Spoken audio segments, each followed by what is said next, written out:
TVS sports நேயர்கள் அனைவருக்கும் வணக்கம்.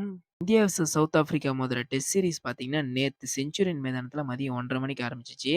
இதில டே 1ல பார்த்தீங்கன்னா, இந்திய அணி ஒரு தடுமாறுன நிலையில இருந்தாங்க. 8 விக்கெட் இழந்து 209 ரன் அடிச்சிருந்தாங்க. இன்னைக்கு டே 2 ஆரம்பிச்சுச்சு. இன்னைக்கு டே 2ல பார்த்தீங்கன்னா, ஒரு 50 ரன்னுக்கு மேல அடிச்சா நல்லாருக்கும்னு சொல்லிட்டு மினிமம் 50 ரன்னாவது தேவைன்னு நம்ம சொல்லியிருப்போம். ஆனா, அவங்க 50 ரன் அடிக்க கிடையாது. கிட்டத்தட்ட ஒரு 30, 35 ரன்லயே பார்த்தீங்கன்னா, ஆல் அவுட் ஆயிட்டாங்க.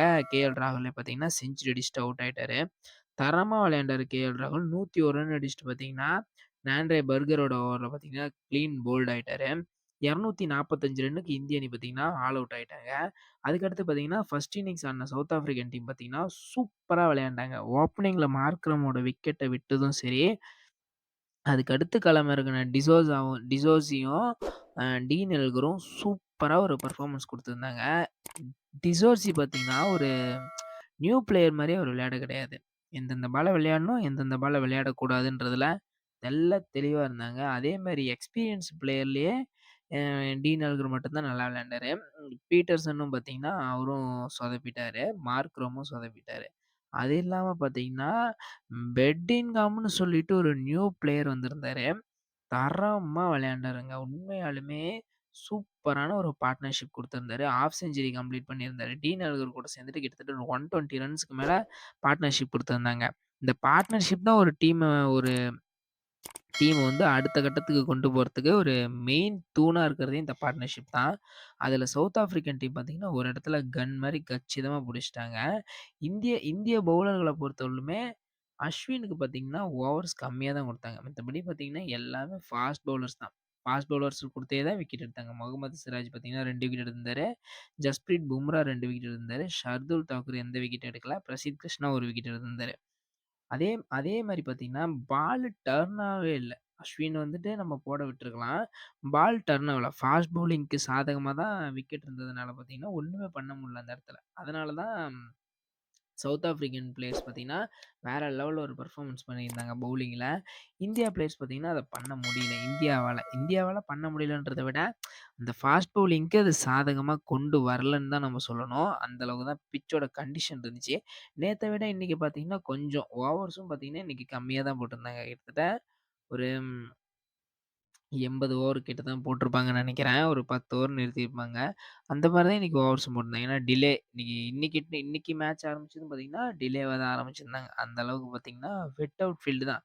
இந்த மழை, இந்த மேகமூட்டம் இந்த மாரி ஒரு காரணத்தினால நிறுத்தி வச்சுட்டாங்க.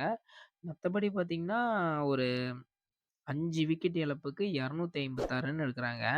இன்னும் அவங்க கண்டிப்பா 100 ரன் அடிக்கிற அளவுக்கு அவங்கள்ட்ட பேட்ஸ்மேன்ஸ் இருக்கிறாங்க. ஏன்னா, மார்க்கோ யான்சனும் பார்த்தீங்கன்னா, ஒரு நல்ல ஒரு ஆல்ரவுண்டர் தான். அதே மாரி பார்த்தீங்கன்னா, பவுமா இருக்கிறாரு. கேப்டன் பவுமா இருக்கிறாரு. அவரு ஒரு நீட்டான பெர்ஃபார்மன்ஸ் பண்ணக்கூடிய பிளேயர் தான். இன்னும் இவங்க ஒரு 100 ரன் அடிச்சிட்டா கூட நம்மள விட அவங்க 100 ரன் பார்த்தீங்கன்னா, லீடிங்ல போயிருவாங்க. இப்பயே பார்த்தீங்கன்னா 9 ரன் லீடிங்ல இருக்கிறாங்க. இன்னும் 100 ரன் அடிச்சுட்டா 100 ரன் லீடிங்ல போயிருவாங்க. 109 ரன் லீடிங்ல போயிருவாங்க. அதுக்கப்புறமேட்டு ஜெயிக்கிறதுன்றது பார்த்தீங்கன்னா, ரொம்ப ரொம்ப ஒரு கஷ்டமாயிரும். இந்த பொசிஷன்ல இருந்து நம்ம வின் பண்றதுக்கு நம்ம என்ன பண்ணணும்னு கேட்டீங்கன்னா, கண்டிப்பா இன்னும் ஒரு 50 ரன்னுக்குள்ள டீன் எல்கரையும், தெம்பா பாவுமாவையும் 2 பேத்தையும் விக்கெட் எடுத்துட்டு, அவங்கள ஆல் அவுட் பண்ண பார்க்கணும். ஒரு 300 ரன், ஒரு 320 ரன்ஸ்க்குள்ள அவங்கள ஆல் அவுட் பண்ண பார்க்கணும். அவங்க ஆல் அவுட் ஆனா மட்டும் தான் நம்மளால வின் பண்ண முடியும். இல்ல நம்மளால கண்டிப்பா வின் பண்ணவே முடியாது. ட்ரா கூட பண்ண முடியாது. ஏன்னா, பிட்சோட கண்டிஷன் அந்த மாரி. ஃபாஸ்ட் பவுலிங் எடுபட்டுச்சு அப்டின்னா, அவங்கள்ட்ட இருக்கிற ஃபாஸ்ட் பவுலர்ஸ் பார்த்தீங்கன்னா, தரமான ஃபாஸ்ட் பவுலர்ஸ் ஆகுறாங்க.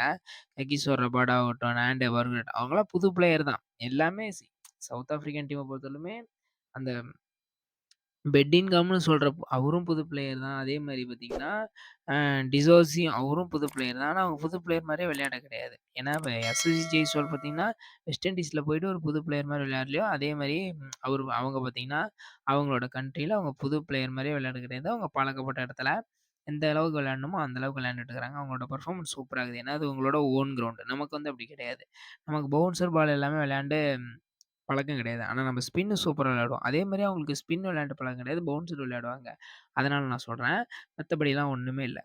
ஒரு 50 ரன்னுக்குள்ள இதே மாரி பும்ராவும், சிராஜும் ஓரளவுக்கு பார்ட்னர்ஷிப் குடுத்து, அவங்க விக்கெட்ட எடுத்துட்டாங்க அப்டின்னா, நம்ம இந்த மேட்ச வின் பண்றதுக்கு வாய்ப்பு இருக்குது. ஏன்னா 2டே டெஸ்ட் தான். இந்த மேட்ச வின் பண்ணா மட்டும் தான் நம்மளால அடுத்த மேட்ச் பார்த்தீங்கன்னா, டிரா பண்ணி சீரிஸ வெல்ல முடியும். இல்லனா அடுத்த மேட்ச் வின் பண்ணி சீரிஸ் வெல்ல முடியும். இந்த மேட்ச் அவங்க வின் பண்ணிட்டாங்கன்னா, டிரா தான் ஆகும். இல்ல நம்ம தோப்போம். வேற ஒண்ணுமே பண்ண முடியாது. பார்க்கலாம் அது நம்ம ஈஸியா சொல்லிடலாம். நான் நாளைக்கு மேட்ச் எந்த அளவுக்கு போகுதுன்னு சொல்லிட்டு, மேட்ச் பார்த்தா தான் தெரியும். பார்க்கலாம். இதோட இந்த வீடியோ நான் முடிச்சுக்கிறேன். இந்த வீடியோ உங்களுக்கு பிடிச்சிருந்துச்சுன்னா, லைக் பண்ணுங்க, கமெண்ட் பண்ணுங்க, ஷேர் பண்ணுங்க, சப்ஸ்கிரைப் பண்ணுங்க. பெல் ஐக்கான ஆல்ல போட்டு வச்சுக்கோங்க. நாளைக்கு டே 3ல பார்க்கலாம். பாய்.